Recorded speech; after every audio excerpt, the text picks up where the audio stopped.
तो अब हम लोग देखेंगे कि एरर इन डिविजन्स कैसे आता है। यानी कि अब हम लोग को ये जानना है कि डिवीज़न में एरर हम लोगों को किस तरीके से निकालना है। तो चलिए देखते हैं। In division if z equals to a divided by b, यानी कि a को b जब डिवाइड कर रहा हो, and if plus minus delta a is error in a and plus minus delta b is error in b, then plus minus delta z if it to be determined. यानी कि अगर plus minus delta a error a में है और plus minus delta b error b में है, तो हमें प्लस माइनस डेल्टा z को डिटरमाइन करना है, निकालना है। यानी कि जो एरर ओवरऑल आएगा वो z में आएगा, क्योंकि यही z a divided by b के बराबर है। तो अगर हम जैसे कि अगर हम लोग को इससे पहले भी हम लोग करते आए हैं मल्टीप्लिकेशन में और सब्ट्रैक्शन में, और यहाँ तक कि एडिशन में भी हम लोग ये देखते आए कि जब भी हम लोगों को एरर निकालना रहता है तो हम लोग सिंपली जिसमें भी एरर निकालना रहता है तो उसमें हम लोग प्लस माइनस ऐड कर देते हैं, ताकि हमें वो एरर का रिप्रेजेंटेशन दे सके। यानी कि उस वैल्यू में जो एरर आया है उसमें हम लोगों को एरर कितना आया है उस वैल्यू में, उसको हम लोगों को प्लस भी करना है माइनस भी करना है। इस तरीके से हम लोग करते आ रहे हैं ताकि हम लोग का एरर का जो फार्मूला है वो बन जाए। तो z यहाँ पे हम लोग देख रहे हैं कि z के साथ हम लोग प्लस माइनस डेल्टा z को ऐड कर दिए हैं। तो ये जब प्लस माइनस डेल्टा z को ऐड कर दिए हैं तो यहाँ पे जो आएगा वो a डिवाइडेड बाई b, यानी कि जब a डिवाइडेड बाई b है तो इसको हम लोग a बाई b भी करके लिख सकते हैं, और a बाई b जब हम लोग करके लिख दिए हैं तो उसके साथ a के साथ जो एरर आएगा उसको हम लोग लिख देंगे, और b के साथ जो एरर आएगा उसको हम लोग लिख देंगे। तो इस तरीके से ये a में एरर हो जाएगा और ये b में एरर हो जाएगा। और ये देखिए z में एरर हम लोगों को इस तरीके से फिर मिलेगा, प्लस माइनस डेल्टा z हम लोग इसमें लिख देंगे। तो देखिए ये उसी चीज़ को यहाँ पे ये इस तरीके से लिखा है कि z plus minus delta z equals to a plus minus delta a upon b plus minus delta b। तो इस चीज़ को देखिए हम लोग इस तरीके से डिवाइड के फॉर्म में लाएंगे पहले। अब हम लोगों को करना क्या है कि जो यहाँ पे ये एक्सप्रेशन है इसमें हम लोगों को सिंपली हम लोगों को ऐसा निकालना है कि मतलब एरर फाइंड करना है कि डिवीज़न में हम लोगों को एरर मिल जाए। तो डिवीज़न में एरर मिलने के लिए कुछ स्टेप्स हम लोग लेंगे। जैसे कि सबसे पहले हम लोग इन दोनों में से, यानी ऊपर वाले न्यूमरेटर में से हम लोगों को ए कॉमन निकाल देना है, और डिनोमिनेटर में से हम लोग बी कॉमन निकाल लेंगे। तो देखिए ए कॉमन निकलता कैसे है। अगर यहाँ पे ए प्लस माइनस डेल्टा ए लिखा हुआ है तो हम लोग इसको ए को 1 × ए भी लिख सकते हैं, क्योंकि जब हम लोग देखते हैं कि किसी भी नंबर या फिर कोई भी लेटर लिखा रहता है तो 1 उसके साथ ऑलरेडी मल्टीप्लाई में होता है, तो इसमें कोई बड़ी बात नहीं है। 1 × ए लिखे चाहे ए लिखे, दोनों एक ही बात है। और यहाँ पे जो प्लस माइनस डेल्टा ए है उसमें हम लोग क्या करते हैं कि न्यूमरेटर में इसके साथ ए से मल्टीप्लाई कर देते हैं और डिनोमिनेटर में ए से डिवाइड कर देते हैं, यानी कि मल्टीप्लाई ए बाई ए इस तरीके से हम लोग करके लिख देते हैं। तो ए बाई ए से मल्टीप्लाई कर देते हैं, ए से डिवाइड कर देते हैं। ये करने से कोई फ़र्क नहीं पड़ेगा इक्वेशन में, क्योंकि इक्वेशन वही रहेगा जो कि ये बना हुआ है। और ए डिवाइडेड बाई ए यानी कि ये 1 ही के बराबर है, तो इसको 1 को हम लोग इस तरीके से भी लिख सकते हैं, ए बाई ए। तो हम लोगों ने इस तरीके से लिख दिया। अब हम लोग क्या करेंगे, जब ए कॉमन लेंगे, कॉमन यानी कि जब कोई ब्रैकेट है, यानी ये ब्रैकेट का जो टर्म है इस टर्म में, यानी कि ये इस ब्रैकेट के अंदर टोटल 2 टर्म है, एक टर्म ये और दूसरा टर्म ये। तो जब हम लोग कॉमन निकालेंगे ब्रैकेट में से तो ये इन दोनों टर्मों से ए निकलेगा। तो देखिए यहाँ पे हम लोगों ने इस दूसरे वाले टर्म के साथ ए बना लिया है और इसको 1 × ए कर दिया है। तो जब ए बाहर निकालेंगे तो इसके साथ जब ए बाहर आ जाएगा तो यहाँ सिर्फ 1 बचेगा, और यहाँ पे जब ए बाहर आएगा तो नीचे सिर्फ ए बचेगा, ऊपर वाला ए बाहर निकल जाएगा। तो ये हो जाएगा A 1 plus minus delta A by A. इस तरीके से हम लोगों को यहाँ मिलेगा A 1 plus minus delta A by A. इसी तरीके से जब हम लोग बी कॉमन निकालेंगे तो 1 plus minus delta B by B.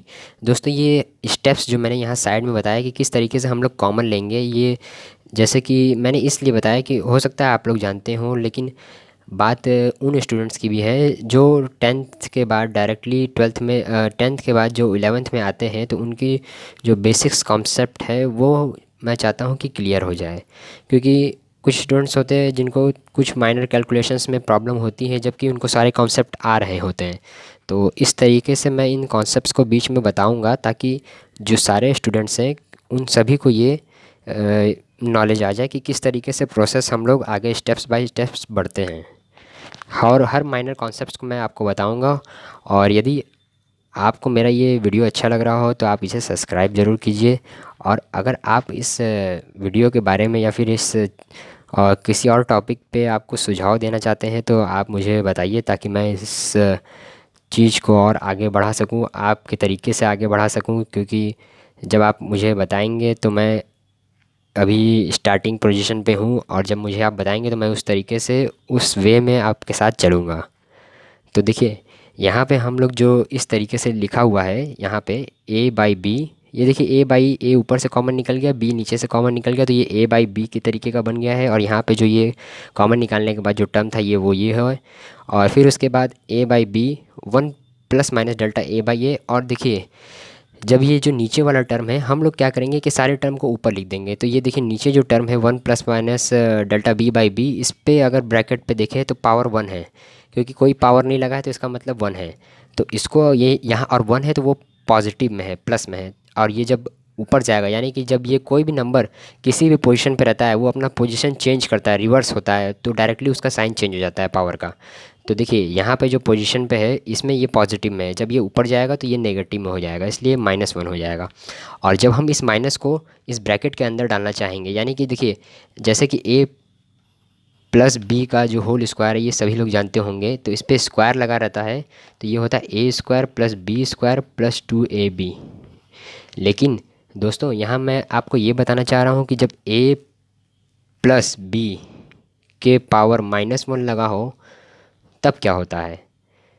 तब दोस्तों ये होता है कि a माइनस बी हो जाता है, इस तरीके से ये आता है।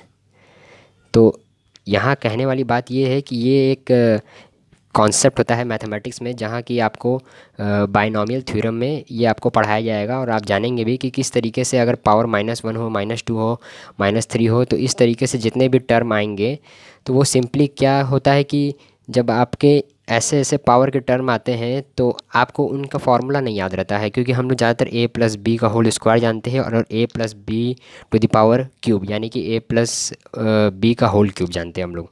तो इससे ज़्यादा तो हम लोग जानते नहीं हैं। तो जब बड़े बड़े पावर्स की बात आती है तो हम लोग बायनॉमियल थ्योरम का यूज़ करते हैं, और बायनॉमियल थ्योरम में हम लोग ये देखते हैं कि जब मैक्सिमम ऊपर तीन से ज़्यादा पावर होती है तो उसको हम लोग कैसे ओपन करेंगे, और पावर नेगेटिव हो तो हम लोग कैसे ओपन करेंगे। तो इसके लिए अगर आपको नहीं समझ में आ रहा हो तो आप मुझे बताइए। वैसे ये कोई कॉन्सेप्ट बहुत ही हार्ड कॉन्सेप्ट नहीं है, बहुत ही इजी कॉन्सेप्ट है, और यहाँ पे हम लोग इसी का यूज़ करेंगे। तो सिंपली याद रखिएगा कि जब कभी भी इस तरीके का ब्रैकेट का टर्म रहे और अगर पावर ऊपर नेगेटिव रहे तो सिंपली ये जो माइनस साइन है इस साइन से मल्टीप्लाई हो जाता है। तो जब ये मल्टीप्लाई होगा, माइनस वन है तो यहाँ पे जब आएगा तो ये प्लस माइनस की जगह माइनस प्लस हो जाएगा, ये चेंज हो जाएगा, रिवर्स हो जाएगा। तो ये इस तरीके से होता है। अब यहाँ पे अगर खाली प्लस दिया होता तो माइनस हो जाता, तो कोई दिक्कत नहीं है। तो ये देखिए ए बाई बी, अब हम लोग क्या करेंगे, जो हम लोगों को मिलेगा equation Z plus minus delta Z A by B और one plus minus delta A by A into one minus plus delta B by B. यहाँ पे प्लस माइनस माइनस प्लस एक ही बात है। हम लोग यहाँ पे ये दिखाने का कोशिश की है कि हम लोगों ने कोई स्टेप्स को छोड़ा नहीं है, ये माइनस वन को अंदर डाला है तो इस तरीके से ये माइनस प्लस में गया है। बाद में हम लोग इसको प्लस माइनस करके ही लिख देंगे, क्योंकि इससे कोई फ़र्क नहीं पड़ेगा, क्योंकि अगर प्लस माइनस और माइनस प्लस लिखा है तो दोनों का मतलब एक ही होता है। अलग अलग होता है, लेकिन यहाँ पे जनरली कॉन्सेप्ट में देखिए मैथमेटिकली अलग अलग कह सकते हैं, लेकिन जनरली एक ही होता है। तो अब हम लोग क्या करेंगे, ये जो इक्वेशन हम लोगों को मिला इसको हम लोग टोटल z से डिवाइड करेंगे, और z से डिवाइड करने पे देखिए हम लोग को क्या मिलेगा। z से डिवाइड करने पे देखिए यहाँ पे सारे टर्म मल्टीप्लिकेशन में है इस तरीके से। तो इसका मतलब ये नहीं है कि ये z इस पे जाएगा, इस पे जाएगा, इस पे जाएगा, ये अलग अलग नहीं जाएगा, ये तीनों z एक ही साथ जाएगा। यानी कि जब ये हम लोग z से डिवाइड करेंगे तो ये यहाँ पे भी डिवाइड हो जाएगा। देखिए जब कोई चीज़ मल्टीप्लाई में रहता है तो वो एक ही जगह पे आके डिवाइड करता है, यानी कि तीनों को एक साथ डिवाइड करता है। मल्टीप्लिकेशन में रहता है, यहाँ कितने भी टर्म्स हों मल्टीप्लिकेशन में है तो वो एक साथ z से डिवाइड करेगा। ऐसा नहीं है कि आपको z को इससे भी डिवाइड करवा देना, इससे भी करवा देना, इससे भी, किसी एक से करवा सकते हैं। लेकिन जब प्लस माइनस साइन हो, यानी कि टर्म सेपरेट हो रहा है प्लस माइनस साइन के साथ, तब z वो अलग अलग टर्म में बढ़ जाएगा। यानी कि अगर यहाँ पर हम लोग z से डिवाइड करेंगे तो ये प्लस माइनस साइन है, इस वजह से z यहाँ पर भी बढ़ जाएगा, यहाँ पर भी बढ़ जाएगा। लेकिन मल्टीप्लिकेशन में ऐसा नहीं होता है, मल्टीप्लिकेशन में किसी एक के साथ बढ़ेगा। तो जब हम लोग z से डिवाइड करेंगे तो यहाँ पे देखिए 1 आ जाएगा, और यहाँ पे डेल्टा z बाई जेड आ जाएगा, और यहाँ पे ये z से डिवाइड करेंगे तो हम लोग z से एक टर्म को, किसी टर्म को z के साथ लिख सकते हैं, तो हम लोग a बाई बी के साथ लिखेंगे, ताकि ये a बाई बी जेड के बराबर होता है, और ये z और z ये जो हम लोग नीचे डिवाइड कर रहे हैं वो कट जाए और खाली हम लोगों को ये वाला टर्म मिले। तो देखिए अब हम लोगों को किस तरीके से टर्म मिलेगा देखते हैं। तो देखिए दोस्तों, हम लोग को जो टर्म मिला है वो मिलेगा, देखिए z यहाँ डिवाइड हो गया, z यहाँ डिवाइड हो गया, ये इससे डिवाइड हो जाएगा a बाई बी से z। तो ये z के साथ चला जाएगा और यहाँ पे जो हमें टर्म मिलेगा वो मिलेगा 1 plus minus delta z by Z, और यहाँ पे आ जाएगा 1 plus minus delta a by A plus minus delta b by B और प्लस माइनस डेल्टा a डेल्टा b अपॉन ए बी। ये दोस्तों हम लोगों को कैसे मिला, ये जब 1 इससे मल्टीप्लाई होगा, फिर 1 इससे मल्टीप्लाई होगा, फिर उसके बाद डेल्टा ए बाई ए इससे मल्टीप्लाई होगा, फिर delta A by A into delta B by B आपस में मल्टीप्लाई होंगे, यानी कि ये जो ब्रैकेट से आपस में मल्टीप्लाई हो जाएंगे तो हमें ये टर्म मिल जाएगा नीचे वाला। और हम लोग दोस्तों आपको ये बताना चाहते हैं कि ये जो यहाँ पे डेल्टा ए और डेल्टा बी जो टर्म है ये बहुत ही छोटे टर्म है, यानी कि जो एरर है, यानी कि ए में जो एरर है वो बहुत ही छोटा होता है और बी में जो एरर है वो बहुत ही छोटा होता है। जब आपस में ये दोनों मल्टीप्लाई हो जाएंगे तो ये और भी छोटे हो जाएंगे, तब इनका हम लोगों को मेज़रमेंट करना में जो प्रॉब्लम आएगी वो उतनी प्रॉब्लम नहीं आएगी, उसको हम लोग नेगलेक्ट भी कर सकते हैं। और इस चीज़ को अगर आपको जानना है तो आप लोग काम कर सकते हैं कि मेरे पिछले वाले वीडियो में देख सकते हैं, मैंने जो एरर इन मल्टीप्लिकेशन जो बताया है कि किस तरीके से हम लोगों को मिला था, वहाँ पर मैंने इसका एक्सप्लेनेशन दिया हुआ है एक एग्जाम्पल को लेके, कि आप लोग देख सकते हैं कि वहाँ पे किस तरीके से मैंने इसको नेगलेक्ट किया है। ये बहुत ही स्मॉल क्वांटिटी है ये, और स्मॉल क्वांटिटी जब आपस में मल्टीप्लाई होती हैं तो वो और स्मॉल हो जाती हैं। ये आपको मैंने पिछले वीडियो में बताया है, आप चाहे तो जाके देख सकते हैं, ये बहुत ही ईजी कॉन्सेप्ट है। और यहाँ से जब हम लोगों को आगे बढ़ना है तो यहाँ पे देखिए 1 plus minus delta Z by Z, और यहाँ पे 1 plus minus delta A by A, और यहाँ पे plus minus delta B by B बचेगा, फिर यहाँ से 1 1 कट जाएगा, और यहाँ पे जो हम लोगों को फाइनल एक्सप्रेशन मिलेगा वो मिलेगा plus minus delta Z by Z equals to plus minus delta, plus minus को हम लोग कॉमन में लेके लिख सकते हैं, तो यहाँ पे plus minus delta A by A plus delta B by B. तो ये प्लस माइनस अगर ये अंदर मल्टीप्लाई होगा इसके साथ तब यहाँ पे प्लस माइनस ही आएगा। यहाँ ये मत सोचिएगा कि अगर ये प्लस माइनस माइनस के साथ मल्टीप्लाई हो रहा है या प्लस माइनस प्लस के साथ मल्टीप्लाई हो रहा है तो साइन कुछ बदल जाएगा, नहीं, वही चीज़ आएगा, सेम आएगा। तो देखिए ये जो हम लोगों को फॉर्म मिला है यहाँ पे ज़रा आप देख सकते हैं, तो आपको याद होगा कि ये जो फॉर्म मिला है हम लोगों को रिलेटिव एरर के फॉर्म में मिला है, क्योंकि रिलेटिव एरर होता था delta A mean upon A mean, यानी कि जो एरर होता था, चेंज इन एरर होता था, उसके अपॉन में जो एरर आता था वो हम लोग करके रिलेटिव एरर में लिखते थे। तो in multiplication and in division the relative error in Z is equals to the relative error in A and relative error in B, यानी कि जो रिलेटिव एरर जेड में होगा मल्टीप्लिकेशन और डिवीज़न दोनों में, हम लोगों को मल्टीप्लिकेशन में भी यही चीज़ मिला था और डिवीज़न में भी यही मिला है, तो जो रिलेटिव एरर इन जेड होगा वो सिंपली इक्वल्स टू होगा रिलेटिव एरर इन ए और रिलेटिव एरर इन बी के बराबर। तो देखिए यहाँ से हम लोगों को इस कॉन्सेप्ट को हम लोग को समझने के लिए एक क्वेश्चन भी कर लेते हैं, ताकि हम लोगों को ये कॉन्सेप्ट क्लियर हो जाए, और इसके बाद हम लोग एक और क्वेश्चन करेंगे, ताकि कुछ क्वेश्चंस करेंगे ताकि हम लोगों को ये कंफर्म हो जाए कि इस कॉन्सेप्ट को हम लोग कैसे समझ सकते हैं और ईज़िली हम लोगों को ये किस तरीके से एग्ज़ाम में पूछेगा। तो ये क्वेश्चन देखिए जो मैं ले रहा हूँ वो एग्ज़ाम में आ चुका है, और देखिए ये क्वेश्चन कह रहा है कि the voltage across a resistance is 10 plus minus 0.4 volt and the current in resistance is 5 plus minus 0.2 ampere, find the value of resistance with proper error limits. यानी कि हम लोगों को यहाँ पे दिया हुआ एक रेजिस्टेंस है जिसमें कि उसके अक्रॉस जो वोल्टेज है वो 10 प्लस माइनस 0.4 वोल्ट है, यहाँ पे वोल्टेज जो है वो 10 वोल्ट है, और इसके साथ जो एरर हो रहा है वोल्टेज में वो 0.4 वोल्ट का एरर हो रहा है, यानी कि प्लस माइनस 0.4 वोल्ट का एरर हो रहा है। ये इसका मतलब ये है कि देखिए कभी वोल्टेज जो रेजिस्टेंस के अक्रॉस जो वोल्टेज है कभी वो बता रहा है 10.4 और कभी वो बता रहा है 9.6, तो इस तरीके से ये वैल्यू बता रहा है, यानी कि एरर के वजह से ये वैल्यू इस तरीके से बता रहा है। इसी तरह करंट में जो एरर है वो रेजिस्टेंस से अक्रॉस इस तरीके से बता रहा है। करंट देखिए जो 5 एम्पियर का करंट उस रेजिस्टेंस से होकर गुजर रहा है, लेकिन जो एरर है उसमें प्लस माइनस 0.2 एम्पियर का एरर है। अब हम लोगों को रेजिस्टेंस फाइंड करना है, value of resistance with proper error limits, यानी कि हम लोगों को एरर लिमिट्स के साथ रेजिस्टेंस को फाइंड करना है। सिंपली हम लोगों को एरर निकालना है कि रेजिस्टेंस में क्या एरर आएगा, value of resistance with proper error limit, यानी कि जो रेजिस्टेंस की वैल्यू है उसके साथ क्या एरर लिमिट आएंगी, यानी कि R plus minus delta R हम लोगों को निकालना है। तो सबसे पहले हम लोग आर निकाल लेते हैं, फिर प्लस माइनस डेल्टा आर लिख देते हैं, और उसको दोनों को साथ में इस तरीके से R plus minus delta R लिख के हम लोग फाइनल अपना आंसर लिख देंगे। तो देखिए यहाँ पे हम लोगों को जानते हैं कि V equals to I R, एक फार्मूला होता है जिसको कि OHM यानी कि ओम्स लॉ कहते हैं, OHM ओम्स लॉ। ये बताता है कि जो voltage across a resistance is directly proportional to current, यानी कि किसी भी करंट किसी भी वायर में जो वोल्टेज होगा वो करंट के डायरेक्टली प्रोपोर्शनल में होगा, क्योंकि जैसे जैसे अगर उस वायर में आप करंट बढ़ाएंगे तो वैसे वैसे वोल्टेज बढ़ेगा, इसलिए डायरेक्टली डिपेंड करेगा। तो ये ओम्स लॉ बताता है, under the physical conditions remain unchange, यानी कि कोई चेंज नहीं होना चाहिए वहाँ के फिजिकल कंडीशंस में। जैसे कि अगर बात की जाए फिजिकल कंडीशंस में, जैसे कि टेम्परेचर ऑफ द वायर बदलना नहीं चाहिए, वहाँ का जो माहौल है वो चेंज होना चाहिए, जहाँ पे आप एक्सपेरिमेंट कर रहे हैं वो कंडीशंस एकदम प्रॉपर होना चाहिए, किसी भी तरीके की जो आपके आसपास जो एटमॉस्फेरिक टेम्परेचर है, यानी कि जो आपका बाहर का टेम्परेचर है वो नहीं बदलना चाहिए। तो इस तरीके के किसी भी तरीके की जो परेशानी है, डिस्टरबेंस है, वो नहीं आनी चाहिए। तो इस तरीके के कंडीशंस को कहते हैं फिजिकल कंडीशंस चेंज नहीं हो रहा है, जो बाहरी कंडीशन है वो बदल नहीं रहा है।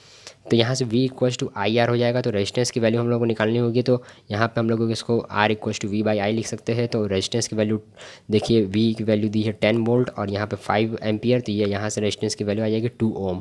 और ये साइन जो है ये ओम का साइन है, ये ग्रीक सिंबल है, यानी कि ये ग्रीक लेटर है। ये ग्रीक लेटर, ये देखिए ग्रीक में यूज़ होता था, वहाँ पे लेटर जैसे हम लोग ABCD अल्फ़ाबेट यूज़ करते हैं उसी तरीके से वहाँ पे लोग ये सब लेटर यूज़ करते थे। तो इसको ये ओम बोला जाता था, OHM, इस ग्रीक सिंबल का नाम है ओम। तो रेजिस्टेंस 2 ओम हमें मिल गया है। अब इसी तरीके से हम लोगों को अगर देखिए यहाँ पे ये जो हम लोगों को ये फार्मूला मिला है रेजिस्टेंस का, ये R equals to V by I करके, तो ये देख रहे हैं यहाँ पे V और I ये दोनों आपस में डिवाइड हो रहे हैं, यानी कि ये डिवीजन के फॉर्म में। तो यहाँ पे जो हम लोगों को एरर निकालना है वो हम लोगों को डिवीजन या मल्टीप्लिकेशन वाले एरर की मदद से निकालना है। तो हम लोग जानते हैं कि मल्टीप्लिकेशन और डिवीजन दोनों में एक ही तरीके का एरर का फॉर्मूला यूज़ होता है, और वो होता है plus minus delta R by R, यानी कि रिलेटिव एरर इन रेजिस्टेंस का हम लोगों को फार्मूला यूज़ करना है। तो रिलेटिव एरर इन रेजिस्टेंस देखिए ये लिखा हुआ है, plus minus delta R by R equals to plus minus delta V by V और plus delta I by I. इस तरीके से हम लोगों को रिलेटिव एरर लिख देना है, वोल्टेज और करंट को अलग अलग सब सेपरेटली बराबर करके लिख देना है। तो यहाँ पे जो डेल्टा V है वो यानी कि error in resistance, error in voltage जो दिया हुआ है ये 0.4 दिया हुआ है देखिए क्वेश्चन में। और यहाँ पे जो एरर इन रेजिस्टेंस दिया हुआ है वो 0.2 दिया हुआ है। करंट की वैल्यू 5 रख देंगे, वोल्टेज की वैल्यू 10 रख देंगे। इसको जब सॉल्व करिएगा आप, तो सॉल्व करने के बाद जो इधर वैल्यू आएगी वो आएगी आपकी कितनी, 0.8 बाई 10। यहाँ पे देखिए 0.4 बाई 10, यहाँ पे 0.8 बाई 10 आएगा। अब यहाँ पे जो plus minus delta R by R है, तो यहाँ पे हम लोगों को डेल्टा R निकालना है, क्योंकि R तो निकल गया है हम लोग का, R तो यहाँ पे 2 ओम निकल गया है। तो यहाँ पे जो डेल्टा R बाई आर है, तो ये जो नीचे R है इसको हम लोग शिफ्ट कर देंगे, यहाँ पे राइट हैंड साइड में जाएगा तो ये मल्टीप्लाई हो जाएगा। तो ये R की वैल्यू जो हम लोग को निकली है उसको हम लोगों को सिंपली वहाँ पे राइट में ले जाके मल्टीप्लाई कर देना है। तो रेजिस्टेंस की वैल्यू 2 आई है, तो ये 2 देखिए यहाँ पे जाके मल्टीप्लाई हो जाएगा, और जो प्लस माइनस डेल्टा R है वो हमें वैल्यू मिल जाएगी 0.16, यानी कि जो रेजिस्टेंस में चेंज आ रहा है वो 0.16 ओम से चेंज आ रहा है। तो देखिए ओवरऑल जो हम लोगों का रिजल्ट आएगा वो हम लोगों का आंसर में इस तरीके से लिखना है, R plus minus delta R is equals to 2 plus minus 0.6 ohm. यानी ये हम लोगों का जो वैल्यू आएगा रेजिस्टेंस का विथ प्रॉपर एरर लिमिट्स के साथ जो आंसर आया है, ये हम लोगों का क्वेश्चन कंप्लीट हो गया है। अब हम लोग एक और क्वेश्चन देखेंगे और इसके बाद हम लोग ये देखेंगे कि किस तरीके से पावर में हम लोगों को, यानी कि पावर में किस तरीके से एरर निकालना है। क्योंकि देखिए जैसे कि अगर मान लीजिए कोई Z इक्वल्स टू हम लोग A प्लस बी देख लिए, Z equals to A minus B देख लिए, Z equals to A multiply by B देख ली है, और Z equals to A divided by B देख लिए। तो अब हम लोगों को Z इक्वल्स टू मान लीजिए A स्क्वायर लिखा हो, मतलब A के पावर 2 लिखा हो या फिर B के पावर 2 लिखा हो, तो तब हम लोग क्या करेंगे, तब हम लोगों को किस तरीके से एरर फाइंड आउट करना है। तो चलिए देखते हैं।